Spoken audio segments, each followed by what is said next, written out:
My name is Helena Hanna, and this is my theory to practice. My junior year of high school, I took an early childhood class that provided time each week to experience teaching in the preschool on campus. The moment that inspired me to become a teacher occurred while a student was learning how to spell their name. As soon as they were able to on their own, their eyes lit up and they couldn't wait to show me again. My early childhood class was student-centered with a heavy emphasis on one-on-one instruction. Learning happened through group work on projects and class discussions where we would circle the desks around the room so every student felt involved. I want to take a humanistic approach to my teaching. My classroom environment will be one that is inviting and student-centered.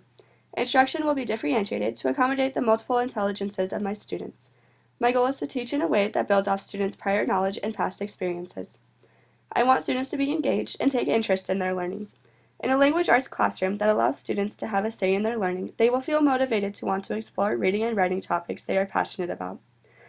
I want to teach in a way that supports gradual release of responsibility by following the practice of I do, we do, you do.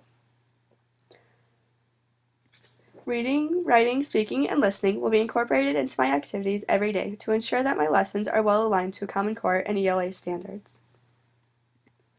I want students to have a say in their learning. By providing a range of topics and genres in my classroom library, I can promote reading through student interest.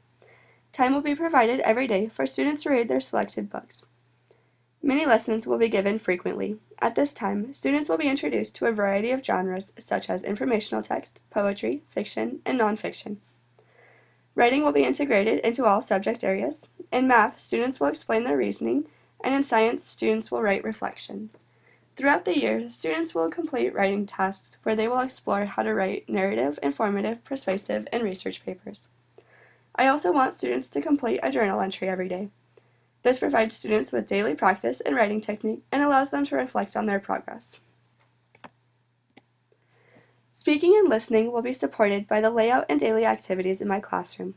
Students' desks will be arranged in groups to encourage discussion among classmates while completing activities. Groups will be rearranged often so students can experience working with all of their classmates.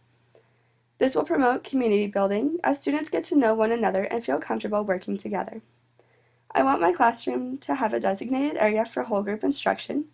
This is where mini lessons will take place.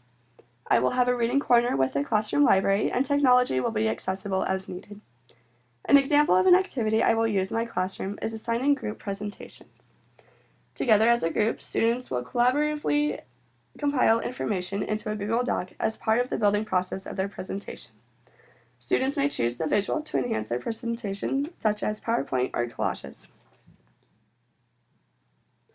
A way I will apply these practices is through the workshop model. Using the workshop model, I can spend time modeling the reading techniques and strategies I am teaching.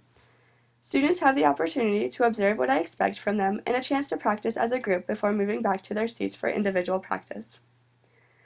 During the time spent on individual practice, I will have the opportunity to work one-on-one with students to provide instruction based on their individual need. This is a time I can teach students close reading strategies and take responsibility of their own learning through individual practice. I believe that students learn best when they are a part of an inclusive environment that is engaging. In my classroom, there will be an emphasis on student interest. This will motivate students to always pursue learning opportunities.